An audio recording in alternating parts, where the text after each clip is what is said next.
everyone. It is a Saturday of a 3-day weekend, and I know lots of folks are out boozing and having a great time, but the Nexus Gaming Series does not stop for silly things like Labor Day. I am your host, Cat Peach, and tonight we have a double-header with one of the teams doing a double-header as well. Game number one going to be Lightly Salted versus Team Skyarch, and I am joined here today by the wonderful Tyro making his debut into the Nexus Gaming Series. How are you doing, Tyro? I'm doing pretty good. How about yourself? I'm doing quite all right. This is probably the latest NGS cast I've ever done and will do in the history of the organization. Used to doing some earlier matches, but really excited to see Lightly Salted, currently undefeated, currently sitting at number 2 in Division D West, come out here and seeing what Team Skyarch could possibly bring to the table here. Sitting a little bit lower in the standings, but that doesn't mean there can't be some kind of upset for this evening. That is definitely true. And one thing to note about Lightly Salted, it seems they have played their matches from the first round only, getting at least 2 of their matches from round 2 in tonight. Interesting. So definitely something to keep in mind as we go through it and kind of see how these teams start to adjust and also see how much research one was able to do on the other in terms of target bans and all that good stuff to catch up the audience at home about what happened in our coin flip. Team Skyarch winning that, choosing to have first pick here in game number 1, also decided to ban out Dragonshire, while Lightly Salted banning out Brax's Holdout, so not wanting that tune later. Which left Lightly Salted picking Infernal Shrines for game number 1, and then later this evening we'll be going to Volskaya Foundry. So 2 different maps, 2 kind of similar objectives in a way, but not entirely. But looking forward to see these fights really just explode over these, because I feel like Infernal and Volskaya, it's either explosive or it's only explosive. Yeah, no, this for sure though. Both maps feature a very small and congested objective point where team fights usually get pretty crazy. I'm looking forward to the wombo combos that these teams are planning on. It's always incredible seeing that big 2-second team wipe. So hoping for at least one tonight. Yeah, absolutely. Looking back at these bans that have come out, I'm still so surprised at the Azmodan first ban rotation. I don't feel like in general, and maybe this is something more specifically with results in Division D West, but overall I feel like he's been getting banned out so much, but when he's picked, I feel like he doesn't have the biggest impact. So I guess some teams are just still worried about some of the details of the rework that currently happened, or the talent changes by you. I feel like the reason behind banning Asmo is his capability. While he's not necessarily always played right, whenever he is played right, he's unbeatable. So I understand the ban. It might not be the right ban, but it is what it is, and it's not what they want to play against. Yeah, for sure. I'm really surprised by the very early pickup on Kael'thas for Team Skyarch, to be honest. It's not that I don't think Kael'thas is can perform well on this map, but picking it first and having that priority be there kind of sets up for potentially a lot of punishments coming in to that Fire Mage later on in the draft. Yeah, so Kael'thas is actually a really strong hero on this particular map, but as you noted, his range is kind of terrible. Basically every other mage in the game outranges him, and Skyarch just comes right out and says, okay, we're going to play hammer into your Kael'thas. We're just going to outdistance you the entire time. Mm-hmm. Yeah, the hammer composition making very big waves in, I think, all levels of play. I ran into it into one of my Hero League games today, and I'm like, we're not even that high ranked, my friends. We think we can pull this off. But hammer coming back, getting a lot of love here in this meta, but Yrel still not getting a lot of love. Still seeing lots of bans here in NGS and just in general. Yeah, Yrel's a good hero. She's the hero you take whenever you want to win the solo lane and you don't want to have to rotate to win it. It's more or less what I would like to call a lazy pick. Doesn't necessarily fit great with every comp, but she does just dominate that solo. Yeah, absolutely. I wonder, in talking Infernal Shrines and talking Sergeant Hammer compositions, and how, given that you have to really protect that hammer, there are maybe some non-traditional filling of roles to kind of fit that style. So I'm wondering what is going to be that off-lane pick for Lightly Salted.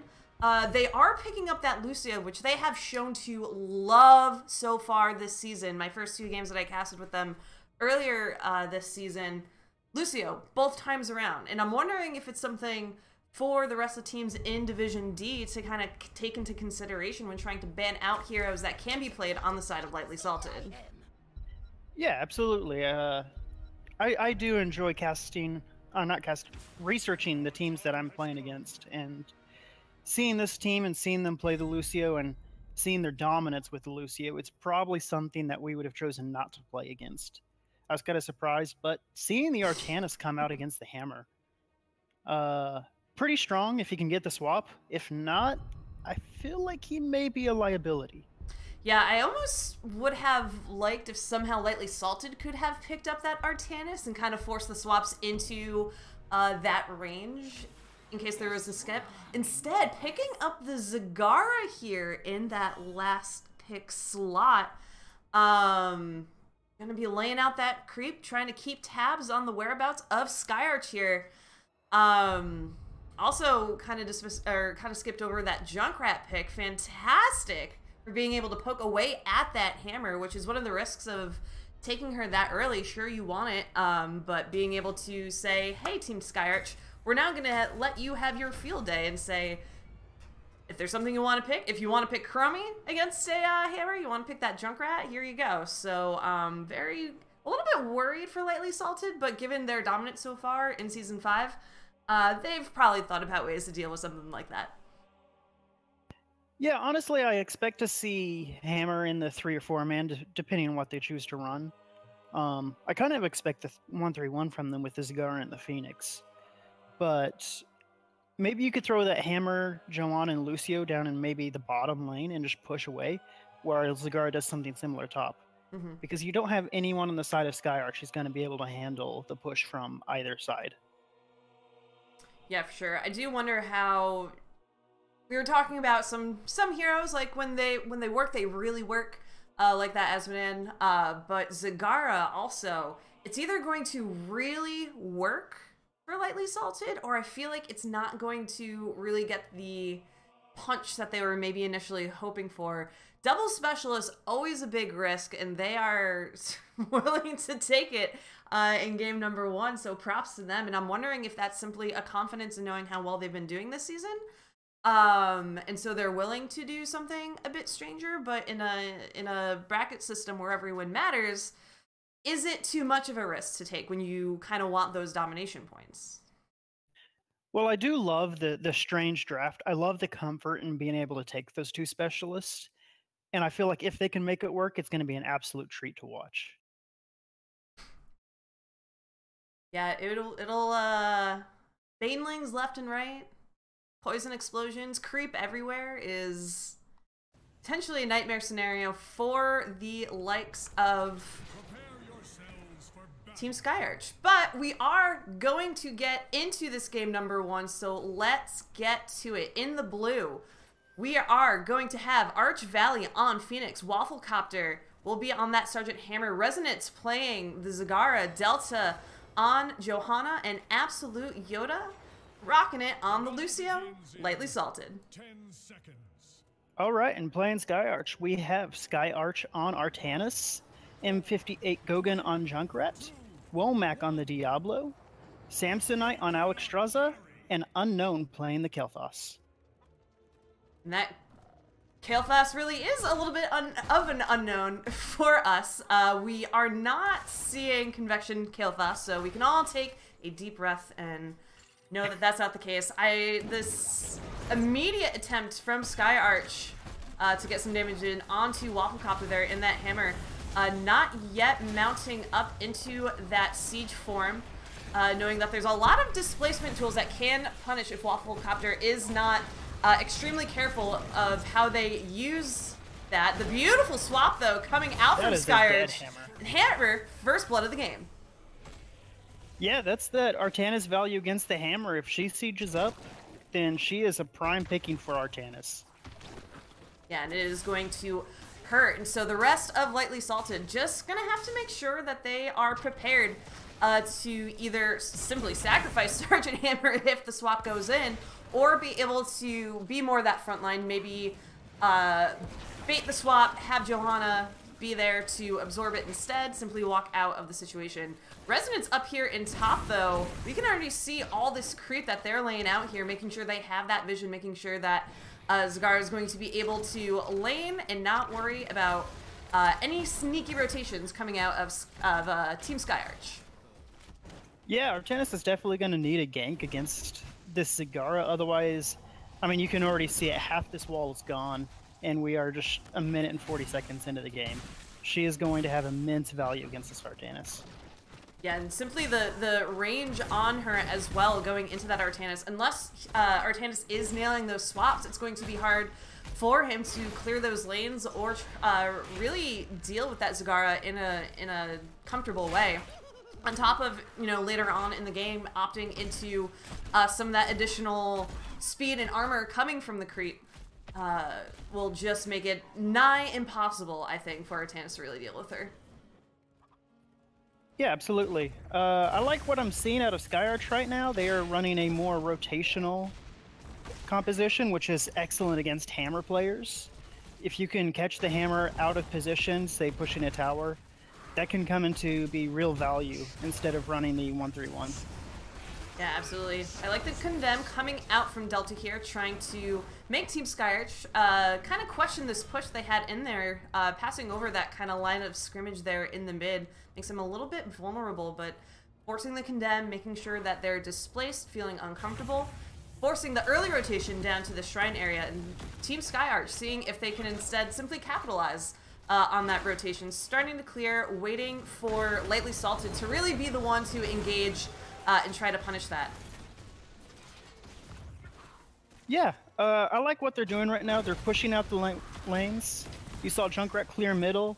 They're clearing out bottom. They're making sure that they've got room to back up should they need to. And they're forcing Slightly Salted into a position where they have to clear before they fall too far behind. Absolutely, and there's a very quick lead of Skeletal Defenders coming out in favor of Team Skyarch. Unknown, though, taking a lot of damage from Arch Valley there on the side, ends up going down. The Dragon Queen was popped just a bit too late to try to push off that offensive maneuver. So Delta going in, trying to make Samsonite back up as much as possible, but this is Team Skyarch's kind of card in dominating this Shrine, but instead they're on the retreat right now. Samsonite looking really low. Arch Valley going in with the damage, able to confirm the kill, and M58 Gogan trying to get Johanna down, but it's not easy to kill her. No, that was an excellent display of why Kel'Thas is really good on this map, taking that super fast lead, and then also displaying why it's so bad taking them that early, because you just get countered. I mean, we saw him just get absolutely destroyed in 3 seconds. But they do end up taking that Punisher, and it is going to be a Mortar Punisher in their favor. Yeah, Mortar Punisher. Junkrat ended up falling, I think, to damage from Wafflecopter there sieging up. The bait's coming out from that as well, from Wafflecopter, just a little bit early. We're going to have to see how well the jump can be baited here. And it goes on to that Hammer, which is not necessarily, I would say, the first pick you want for that. And we see how much damage is coming out from that Mortar Punisher onto that Hammer. But so far, the siege damage clearing out this Punisher very quickly. The wall is gone, but not too much damage taken to the keep. Yeah, it's a strong defense from Lightly Salted. I like how they were able to negate that. And Kel'Thas falls again. There's an excellent dive by Johanna, and she's pulling the Diablo down. Are they going to get him? Yeah, Arch Valley going in with the teleport, trying to put out that additional damage onto Diablo. But going to get away. On the other side of the map, though, M58 and Skyarch being able to take out that Zagara, giving them time to clear out some of this creep that's built up. in this lane starts going right into the gate, getting that damage in. M58 rotating onto that hammer to try to make her life a little bit more annoying. Yeah, excellent decision from Skyarch, knowing that Artanis is losing that lane slowly, and then having the Junkrat rotate, and you just see the value that's coming out. Artanis soaking up all that XP, and they are right back in the lead by just a hair. Yeah, and that was a really risky, almost camp steal from Lightly Salted going in, trying to get their opponent's siege camp before they were able to rotate in, but ended up backing off as soon as they saw them. Lucio, though, Walmac going in with that Shadow Charge, simply launching Lucio into the wall. The beat maybe dropped a bit heavier than Lucio really wanted it to happen in that situation. So a wonderful pick coming out, and then the camp steal instead going in favor of Skyarch. And we're going to have a pause here just for a little bit. Looks like one of our opponents were disconnected, so we'll give them time to reconnect. But Tyro, it seems like things are going back and forth constantly through this matchup. Predictions of what's going to happen once we hit level 10. Are we going to see Team Skyarch maybe with some of that heroic power, maybe give a bit more room for Unknowns to really excel at that kill thought, or do you think they're going to have a hard time? It's hard to say. Skyarch is starting to make some more dominant plays, but that being said, Slightly Salted seemed like maybe they were out of position in both of those camp tries, and Joanna not standing in the bush waiting for that, anchoring for his team hurt. It looks like here they are ready. Great. So we will get them back into the game momentarily now that everyone's good. We had a little bit of high ping coming out from one of our teams, so just letting that come down a little bit. The ping is also excited, I think, about this matchup here in game number 1. Yeah. Not really too surprising. You see heroes pick up a lot of traffic on Saturday nights, especially with college starting up again, high school and whatnot. Dang, college students, in your free time, us adults have leagues to participate in, don't you know? That is correct. However, I wouldn't be too surprised if at least some of these are college students. Oh, for sure. I do love that about NGS, is just the spread of backgrounds that everyone comes from, because you have people in college, you have people who are parents, who have full-time jobs and are balancing it all, and we get a really fun mix-up of individuals here in the league. In this game, though, at the moment, Team Skyarch pushing into this bottom fort, being able to grab that bottom camp to help with this push. Wafflecopter coming in, and again, we're seeing just how much damage Hammer puts out in that siege, pretty much negating that entire push. Yeah, the negation is good, but honestly, whenever we saw the draft, I expected Slightly Salted just to have this insane macro game. You know, they're going to push every lane and take some early forts, and really it's been the opposite story where Archetype has been getting some strong engages and then turning those engages into good macro play. Yeah, and it only takes a couple, you know, picks here and there, a couple really good engages to slowly start to see some of that experience snowball a bit in the game. And it looks like they're rotating, trying to keep an eye out to see perhaps if they can get another one of those engagements. We're going to have to keep an eye on that Nexus network coming out from Zagar to see, now that that's available, how much those lanes can be pushed in favor for Lightly Salted, like you talked about. So maybe that's the turning point. And we have a Riptire coming out now that was blown back by Wafflecopter. What a fantastic disengage from the hammer, blowing that tire back. I actually didn't know prior to this moment that you could do that. I actually didn't either, and that was money coming out from Wafflecopter there. Lucio dropping the sound barrier. The Dragon Knight was popped quite some time ago, trying to put out as much of that damage as possible for the team. But Lucio ends up being deleted by damage coming out from Kael'thas, and the follow-up kill onto Junkrat makes this a 5 versus 3, make it possibly versus 2. Except Resonance, Zagara again, falling very low. Zagara falling low, having that creep benefit, but Wafflecopter now getting bodied and flipped by the members of Team Skyarch. The concussion mine launches her in the air. I don't even know who got, Diablo got the last hit, but what actually hit her when she was mid-air, I have no idea. I really like the displacement that Archetype brought to the table, knowing that they were playing against that hammer. We talked early about first picking Kel'Thas and what kind of damage that can have. But you turn around and the same is true of hammer. And Archetype is just showing exactly how they're going to deal with this hammer. Yeah, there are so many great tools, and honestly, Junkrat's one of my favorites going into that hammer, just simply from the range of the grenades being able to do that. Also, I mean, we're seeing Lightning Breath as well. The movement speed decreased when she's in siege mode now that she's picked up that talent that allows you to slowly move around in siege mode. Just makes her a sitting duck in a lot of cases. Lots of damage going out to Resonance over here from Womack. Ends up getting the kill there. The Purification Salvo going to be followed up by Arch Valley, putting out a lot of damage onto Team Skyarch, but the Lifebinder will connect, keeping those members alive. And full disengage here now from the members of Team Skyarch. They got themselves a fort. They got down a keep gate. They got level 13 over their opponents. They are looking good against this number 2 team in the league right now. Yeah, and they're doing exactly what I would expect they would do in this position. They're taking their lead, they're taking the camps, and they're just going to expand on it. And right now, Slightly Salted is in a position where they really can't do anything about it. They have to sit back and watch it happen. Yeah, sit back, watch it happen, get pressure elsewhere while they're trying to get level 13. This Bruiser camp will help with Zagara achieve that in the top lane, but counter pressure being picked up from Team Skyarch with their own camp at the bottom, focusing onto this bottom fort here if they can finally get it down. They tried to push on this earlier, not too much of a response just yet coming out from Lightly Salted, so this fort should go down in the time being, giving another really great experience boost for Team Skyarch. Yeah, they're committing members now. I was curious before whether they were going to or not, but they're showing the members. I believe they do want to take this fight. They want to force disengagement, and Hammer gets knocked back by the Junkrat. Yeah, the Junkrat knocking her back. The Riptire's going to go out. Hammer actually already fell in that fight. Phoenix following. Lightly Salted needing to back away from this now.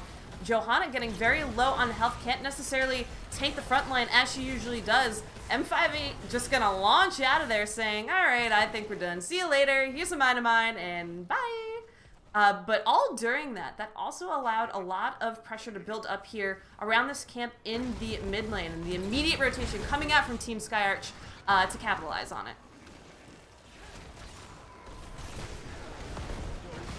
Zagara falls early?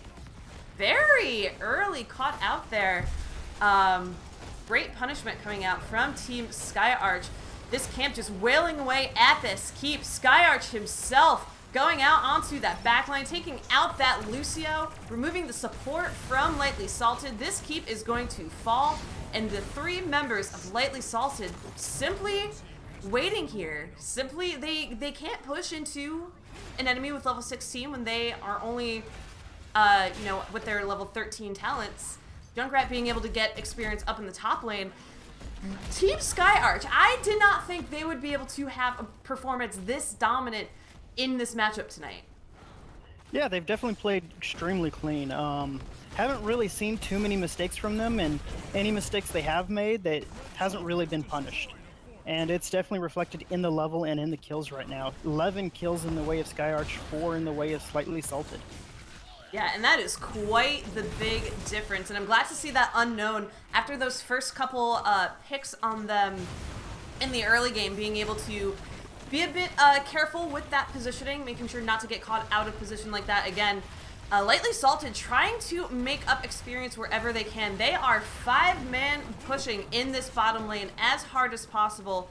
Too afraid, I think, to really split up and put themselves at risk of other potential ganks from their opponents, but they're going to have to retreat out of this soon, and I'm going to assume right after this gate falls to start defending against this Frozen Punisher that's going to be coming through the top lane.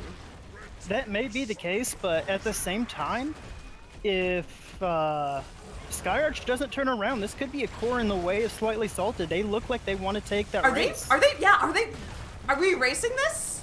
Is that what's happening? They are indeed racing, and right now Skyarch, or Slightly Salted, definitely has the lead. Yeah, they have the lead. They're on the keep. Skyarch putting out the blinds to try to prevent it. Scarch Alley Arch Valley looking really low. We see the mines coming out from Junkrat, able to get pick number 1, pick number 2. Can they make it a 3 and a 4? The Lightning Breath coming out from Womack, and that is 4 members down. That I do believe that's game. Gone. That should be game, Tyrell. What a crazy ending, though. I was kind of surprised that Slightly Salted went for it, knowing that Skyarch could just come back and defend. But it was a valiant effort. We do see that the other core went down to 67%. It was definitely an exciting way to end this game. Yeah, absolutely. And I mean, had they pulled off that that call, it would have been absolutely epic to say, we know we're down. This is our only shot that we're going to have to push in, try to take this game, just knowing later in the game how much those Punishers really scale and do that damage, not really willing to necessarily have that team fight that they seem to be really struggling in kind of after the early parts of the game, which is kind of par for the course for a lot of those double specialist compositions, I feel. Yeah, I do feel that the call they made in the end was the right call, because Slightly Salted definitely scales with that Junkrat and with that Diablo. Hitting that level 16 really turns on their damage. And Slightly Salted, knowing that that push was the best chance they had. I like the call. I like the confidence. It just didn't work out. Yeah, it didn't work out, but there's always game number 2 to think about as well. And also to note, that was not Team Skyarch's map pick either. And so being able to take the victory over your opponent on a map that they ended up choosing has to be a huge morale boost going into game number 2. That is true. I feel like this is definitely a composition that they wanted to play, though. They did win that draft, and they really wanted first pick. So something about it told me this is the route that we want to go no matter what. Yeah, absolutely. And I like teams coming in with that absolute, this is what we're doing, and we're going to stick to it. And have that coordination and confidence early on before even stepping into any lobby for the game. And when you're facing against a team that is doing as well as they are in the standings, it takes a lot to be able to have that confidence coming into those situations. Yeah, usually my team likes going that first map. We've actually only gone first pick in a single scenario. Why is that for you in particular, coming from the team perspective here in NGS? How has, and in general, is there a favorite of that first pick for game number 1 more often than not? My team likes the map pick because you get to see both maps from your opponent. So we ban out the map that we just absolutely can't stand playing on. And then the opponent has to pick a map that they ban, and then they have to pick a map. And that first map that they pick may be the map that we actually want. So then we can go in and pick another map that we like. Interesting. With the new structure of how the map pick, first pick designation goes in this season, we were all really curious to see what teams end up preferring. And yeah, it just seems like being able to have that first pick makes a lot of people a bit more comfortable in a lot of situations. And I'm wondering if that's going to be the issue for Team Skyarch going into this next game, is not having that. And maybe that's just what Lightly Salted really needs, is to have that first pick, to feel like they're kind of more commanding how the draft goes, and trying to finish that thought, and I've kind of drawn a blank of how to end it, but you know what I'm trying to say. Yeah, for sure. That could be the case.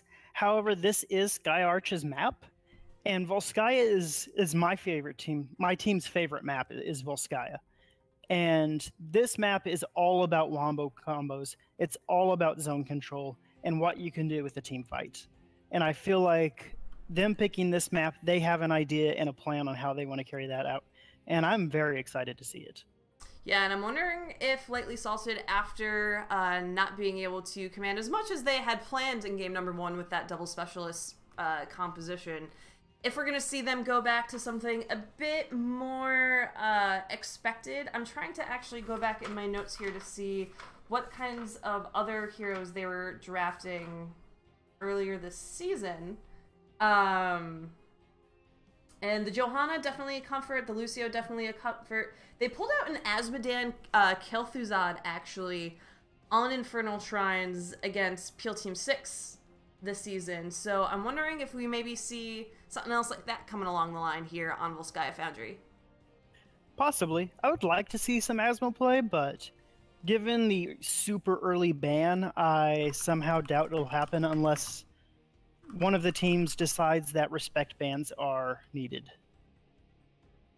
Yeah, and I feel like in Division D specifically, where there's a lot of the meta is very loose, I think, in the division overall, as opposed to, you know, seeing more HEC lines pickups as you kind of go higher through those divisions. But Division D, folks are going to pull out Asmodan, they're going to pull out all kinds of weird stuff, and I feel like having that freedom to do that means your opponents never really know what they can prepare for. You can kind of know in cases with the Lucio on the side of Lightly Salted, but anything else I feel like is going to go. So wondering how much that affects how well teams feel they can prepare going into these matches. One of the casters that casted one of my team's games said something, and I really took a liking to what they said. They said, in this division, meta matters a little bit less than playing what you're comfortable on. And that really meant a lot to me. And I feel like it also comes through here in Division D West, where maybe playing what you're comfortable on beats out the meta a little bit. So maybe we see some more craziness from Slightly Salted? I don't know. I kind of hope so, though. I mean, I'm always for the crazies, and I'm always waiting... swapping captain hats over here. For personally, someone to pull out the Probius pick, because I don't know if you know Tyro, but I'm a little bit of a big fan of the Probe himself. And I feel like maybe someday, maybe pulling that out, if anyone's very comfortable there. Hey, he recently jumped to #1 win rate on Hot Slogs, so it's possible. I mean, he also only has what? It was like, what, a 1.7% pick? Basically, the people who are picking him really know what they're doing. All right, I think the teams are ready here, so we're going to kick off this draft on Volskaya Foundry. I'm trying to think of how many games I'm responsible for in that 1.7%. Should probably go look it up. It might be 1.3%? 1.3, yeah. 1.6, and then there's one other person. Playing a couple games here and Yeah, there. I did get beat on the Probius today, though, in Team League, and it felt very, very bad. So I'm pretty sure I have to, like, denounce myself from NGS for, like, a week of repentance time, you know? To reflect on what it is I did, and come back and maybe have a lesson learned. Did the other team have a Valera? No, they had a Chen. Ooh, And it can be rough on a probe. I forget what else, to be entirely honest. Mostly there's just a lot of chin in your face. Just a lot of barrels and fire in my face, and it felt awful. But we're not going to see Urel again here. Ban coming out from Lightly Salted. The white main being the consistent ban from Team Skyarch. And Tyro, how do you feel like white main has been received by the NGS community? And do you think anyone's really figured out how to bring her into this type of setting? So it's kind of a hit and miss on white main. The big thing about white main is she has to stand in range to do damage, and she has to stay next to her teammates in order to heal them. So having a massive front line to protect her is an absolute necessary. But if the other team has ranged burst, you can absolutely deal with the white main. I saw a team earlier today see the white main pick, and they instantly just picked up that Li Ming, and white main was useless the entire game. there's that first pick, Asmodan for Lightly Salted. I was going to comment, the Dahaka ban is very interesting because we don't see a lot of Dahaka on Volskaya Foundry, specifically because of the lack of brush stockable areas for him. Yeah. I was actually kind of surprised by the ban as well. I am a solo lane player, and Dahaka is a hero I would never choose on this map. Especially the primary point that you're going to brush stalk into is going to be that middle one, and there are 4 brushes near there, and 2 of them are only a single square large. So stalking in there, it's so easy to check for the spots when you hear the sound. It's so hard to make value come out of that stalk. Yeah, it's definitely a very interesting ban. Raynor coming out here for Lightly Salted. I did like the Deckard Leoric pickup. I feel like Leoric can add a lot of value onto this map if it's someone that you're very comfortable with, especially later in the game when you're looking at entombs over those control points, and even, you know, followed up with the Deckard, the roots, the slows, being able to set up for a lot of that. Kind of hint at to what I hope ends up being a very strong draft coming out of Team Skyarch. Yeah, I'm kind of surprised seeing the Alex ban here. Correct me if I'm wrong, but did not they have Alex in the last match? They absolutely did. Instead opting for the Deckard.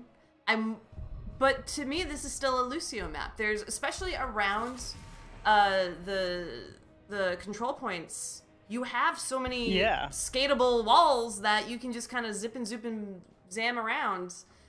And so not removing that is very strange. Lucio's synergy with Raynor is kind of unreal. I mean, it's very, very good. His sustain around a hero that also has sustain, and Raynor's largest weakness being he simply can't walk away. Having that Lucio there is going to be phenomenal for Slightly Salted if that's the route that they choose to go. Maev Jaina coming out for Team Skyarch. Every time the thought of a Warden's Cage with a Ring of Frost, either during or after, just gets me all tingly on the inside, Tyro. Like, it's just so beautiful. I can see the combo developing. They have the stay a while and listen. They have the Entomb. They have the Warden's Cage. They have the Ring of Frost. They don't want Slightly Salted going anywhere.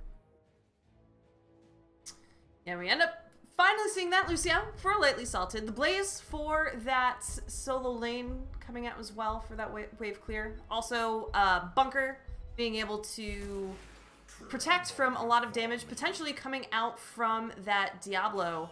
And if you can just let them know that that Diablo skin is banned just so we don't have to deal with any of that, that would be fantastic, because I can't type in chat.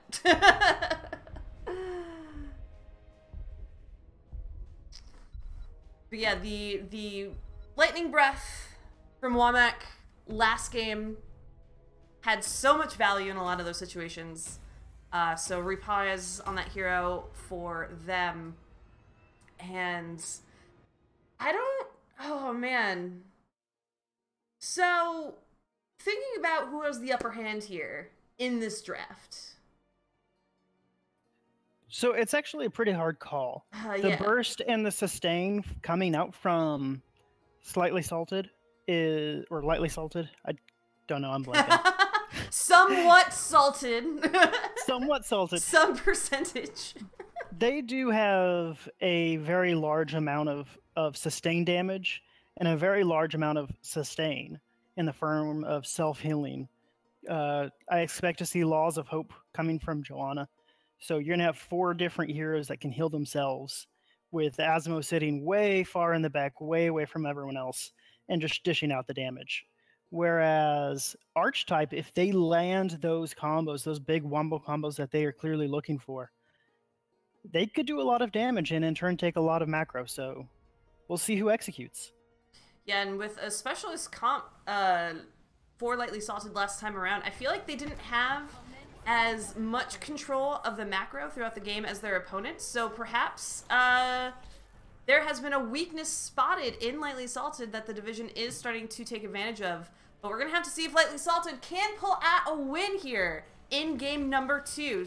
In the left, we are going to have Delta on that Johanna, Resonance on the Asmodan, Wafflecopter will be on the Rainer, Absolute Yota again on that Lucio, and Arch Valley will be on Blaze. All right, and for Skyarch, we will have Womack on Diablo, Samsonite on Leoric, M58 Gogan on Jaina, Skyarch on Maev, and Unknown on Deckard. A little bit of role swapping for Skyarch there. I know that Unknown was on the Kel'Thas last time, and Archetype was on Artanis, was he not? I believe that was the case, yes. Which I love to see teams who are...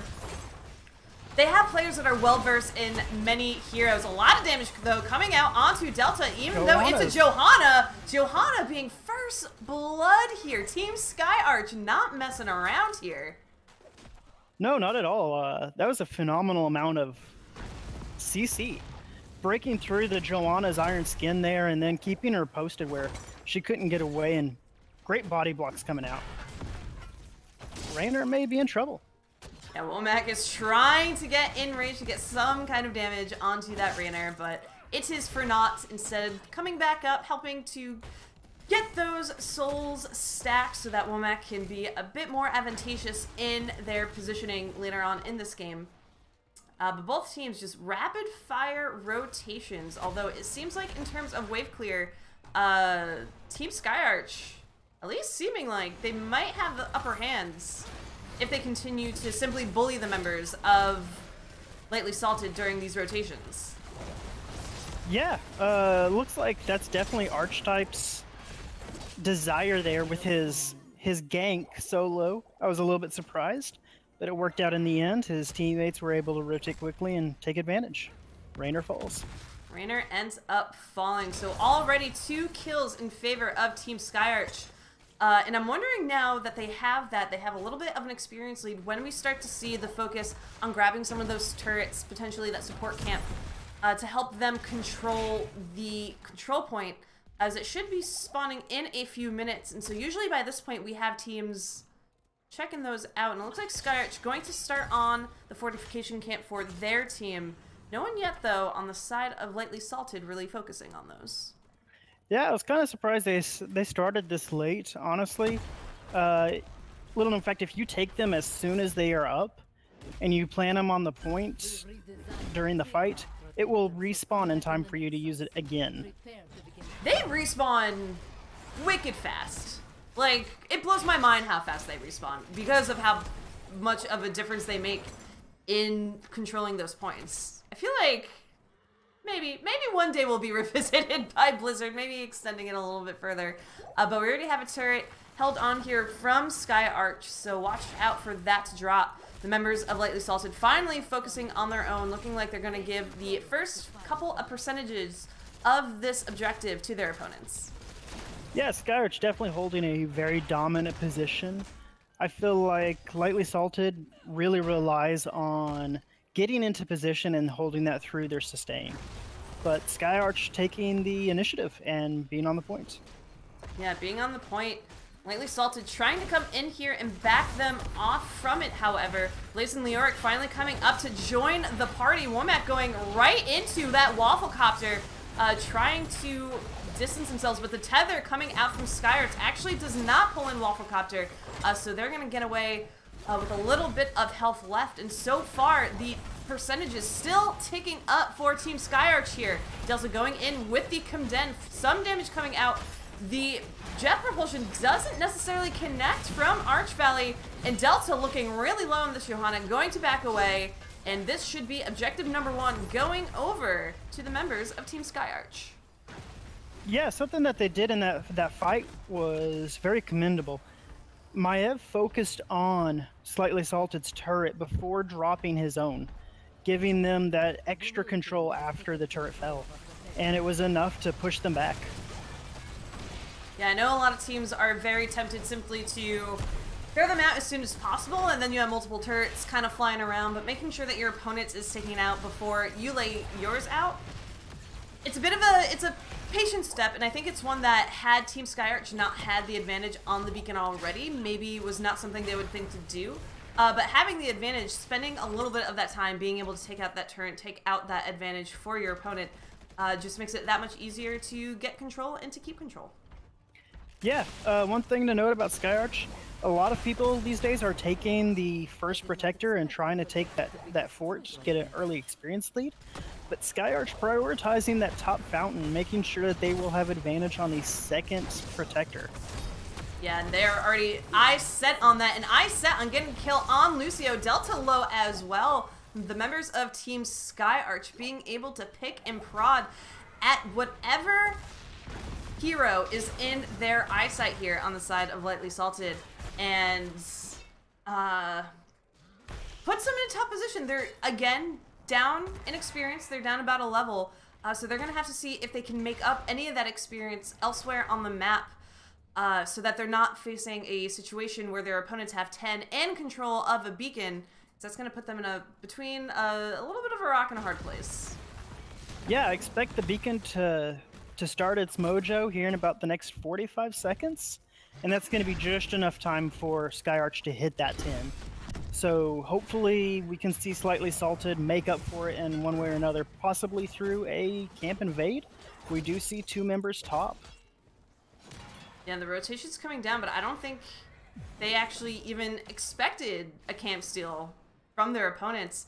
But that is another item in favor of Team Skyarch here and being able to take that from their opponent. However, Blaze going down, the 4-man, too strong here on the side of Team Skyarch. Skyarch is taking advantage of their advantage incredibly well.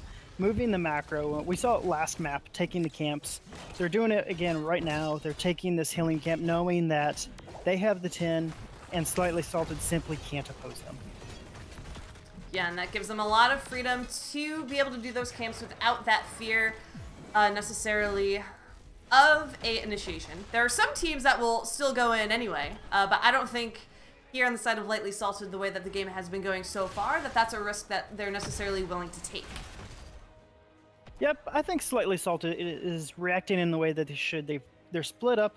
They're in every lane. They're trying to soak up that 10. They are actually going to hit. I was very wrong on the timing for that objective. So it is going to be a 10 versus 10. Yeah, luckily, being able to not have an additional worry factor while trying to reach 10. But all heroics are going to be online for this next control point spawning in the top lane. So that Banshee coming out. Rainer's Raider poking away at Womack just a little bit. Diablo, souls up, going to be hard to kill, but if Lightly Salted could get the kill onto him, that gives him a huge boost, I would say, of being able to expire those souls, make Womack have to gather them all the way from the beginning, not having as beefy of a tank for a lot of these fights.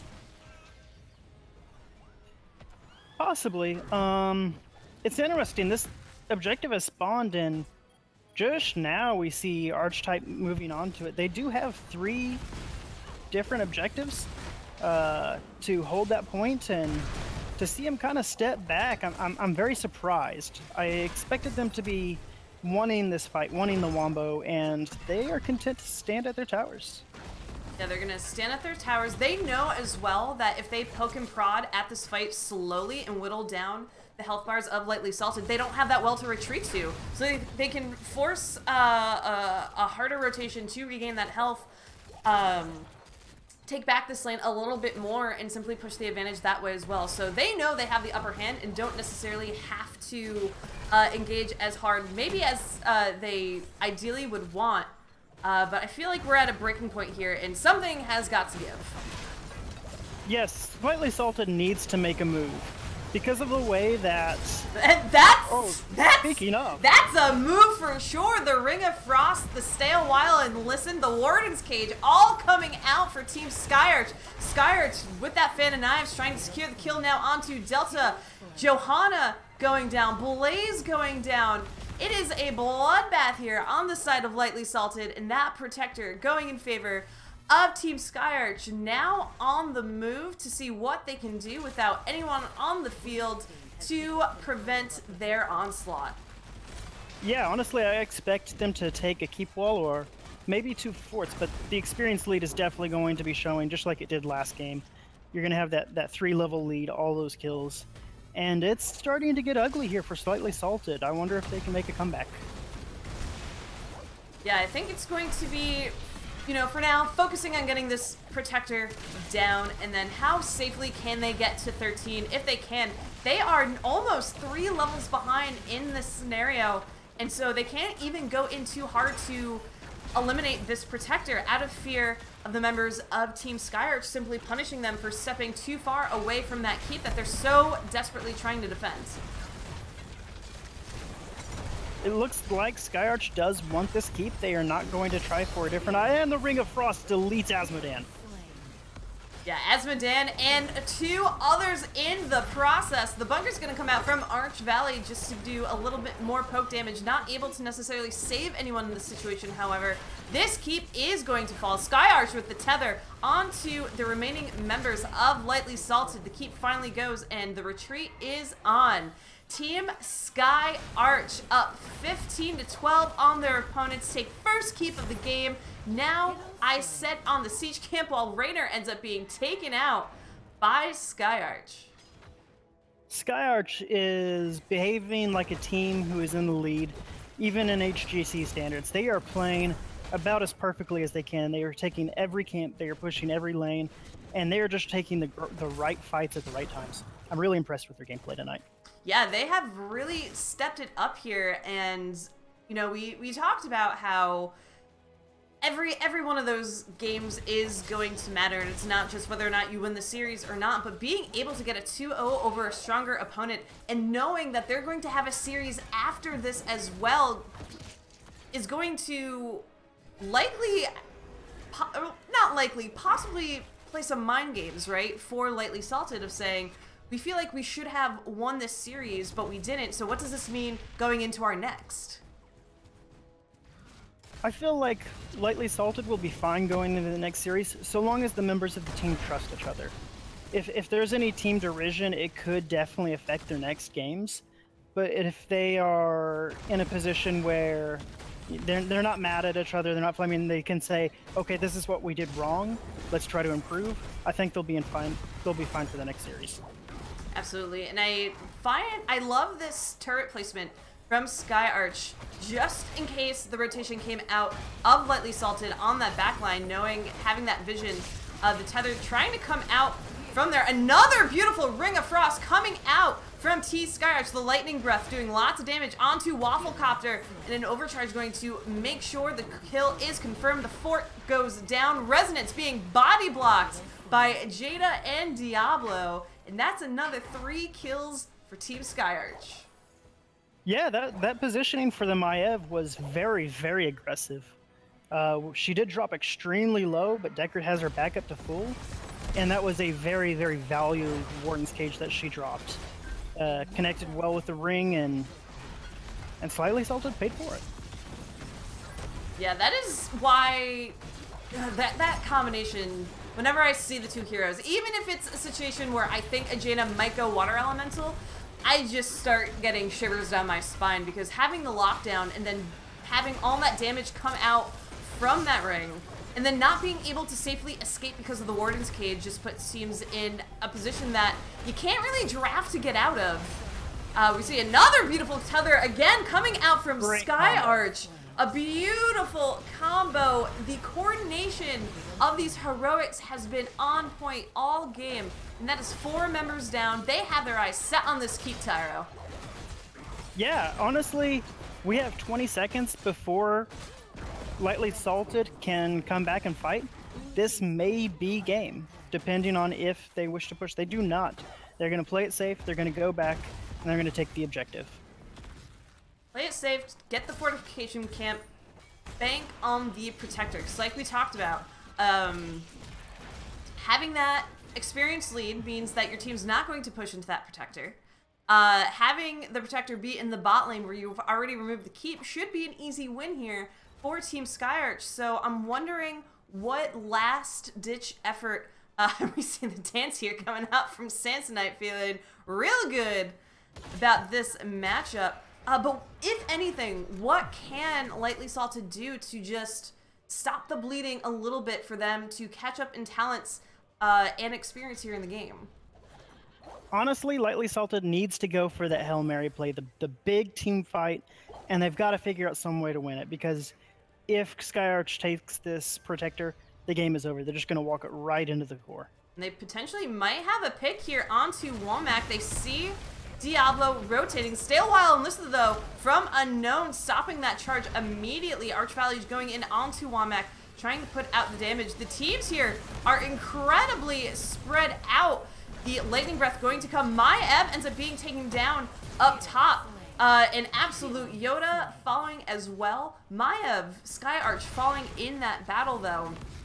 So I was very worried for Lightly Salted in that fight. Joanna was mid lane helping Asmo kill the Jaina, and Raynor really needed the Joanna to be there, and ended up dying to that Ring of Frost Jaina combo.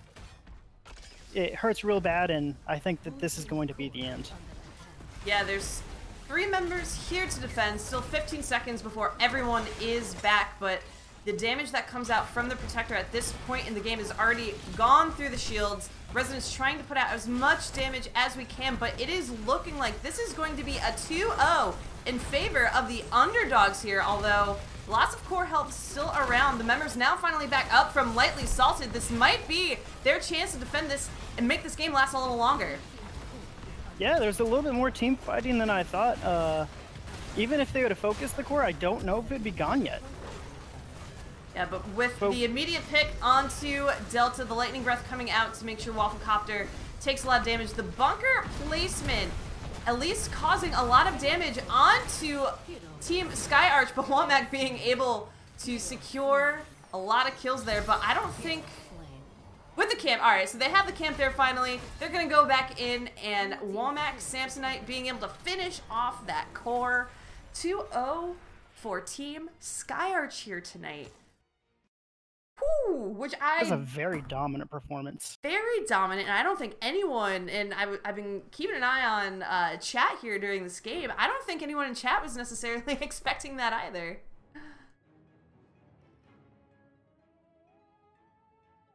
Taking a look at the stats here real quick. 26 kills to 2 for Team Skyarch is just...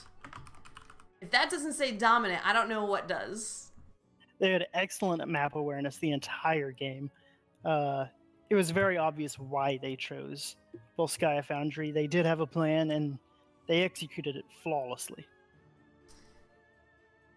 Yeah, I mean, we gave them a lot of praise during that match, and I'm not really sure what else we can really say just to kind of highlight how well they played together in this series.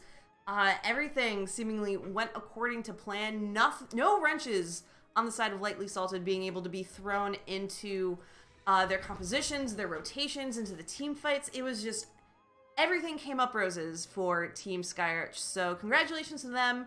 We're going to wait to see who we get over from their team to have a little bit of an interview before our second matchup of the evening. But who's the MVP, I think, on Team Skyarch? You know, especially in that game number 2, we saw Skyarch himself just pumping out the damage there onto anyone in range of that Maiev. But so many clutch Ring of Frost coming out from Jaina, too. It's a hard call for me. There were a lot of great Rings of Frost, but I am going to have to give it over to Skyarch. The distance that he was able to engage with and get those pulls was really astounding. It was great to watch, and it set up so many good fights for his team.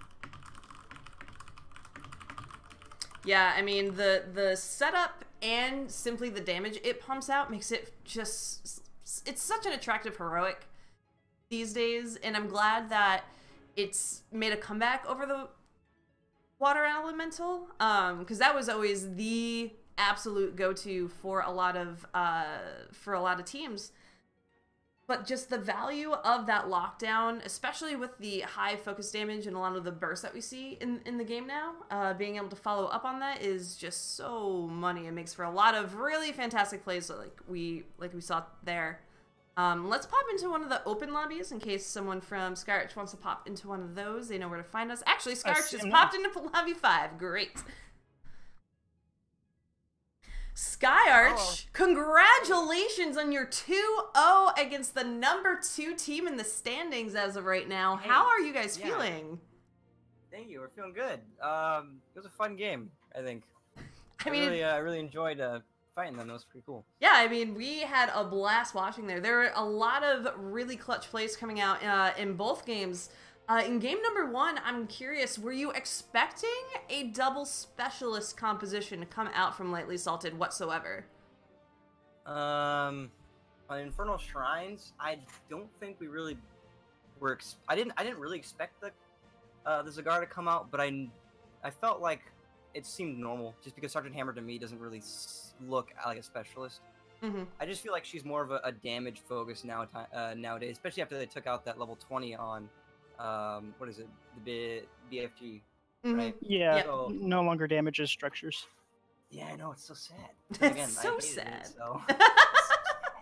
You sad when you can't have it, but you're mad when they have it, so... Exactly. Yeah, so, I don't know. I loved it, though. I love how they picked Hammer. Wafflecopter's a really nice guy when I talked to him. So, the meme with Hammer was really good. Mm-hmm. I'm disappointed in my team because they made me not pick Gazlo, although I kind of accepted it too. We wanted the Gazlo. We had to complete the meme. Fortin the Gazlo. We did appreciate your coordinated Gazlo portraits in the game as well. Well, we usually have it there for a reason, but not tonight. It wasn't in the cards tonight. We were kind of taken aback by that first pick, Kael'thas, though, on the map, just because it usually pans out that he can be really countered being picked so early, just because he is such a very, very soft fire boy. So was that a calculated risk? Was there a reason that you put such a high priority on him? Well, I think that we're not only confident in her skills as Kael'thas, but I think that that was one of the few mages that we could really want to stick out there, right? So risking losing Kael'thas and having, because all of our slots are filled, right? Alexstrasza is good, Diablo's good, Junkrat's good, and stuff like that. And then I'm the flex. So if we lose our mage if somebody else picks Kael'thas, we don't really want Gul'dan or something similar to that. But it was probably just a preference pick, honestly, I think. Mm-hmm. And especially we didn't really want a Rainer or something similar to that. If I'm not correct, I think he got banned, right? Yeah. But yeah, that's pretty much our whole looking into that there. Gotcha. Tyro, do you have questions for Skyarch himself? Yeah, game 1, they did have that Zagara, they had the hammer. I expected some very large macro plays coming from them, and it turned out to be the total opposite. You guys had camp domination basically the entire match. Was there planning? Was there map awareness? What went into that? So basically our plan was more of a 4-stack, and then I'll try to counter the Zagara throughout the entire thing, and I would follow her around. But what was kind of strange is that, although we had that plan right, the Zagara stayed in top lane most of the time, so I never really had to rotate around, which I think would have been her biggest plus, was that she could go between top and bottom or top and middle with Nidus networks. Meanwhile, I have to chase her around the map. But it kind of was like a more of a short-ended thing, because I was always in top lane, and they were always in a dominant 4-lane against the rest of their team, right? Especially with Alexstrasza going the W quest. It was really good because not only does Kael'thas get extra mana from the regen globes when that's completed, so like that 4-stack with the Alexstrasza combo was really good. And then for some reason, I never knew it until now, but like Artanis is really good against Zagara. Like, I felt like pretty awesome. Like at first I was scared. I was like, all right, whatever. I'm a tank. I could probably deal with her a little bit, but that was pretty fun. Yeah, and okay, so in the end of that Infernal Shrines game, you guys got the Punisher, and you look bottom, and they are pushing right past your fort, and they're going for the core. What was going through your guys' mind? Okay, we were scared. It was like a conflicted feelings where they're like, all right, we can push to win, or like, wait a second, they have a pretty scary comp. Like, should we?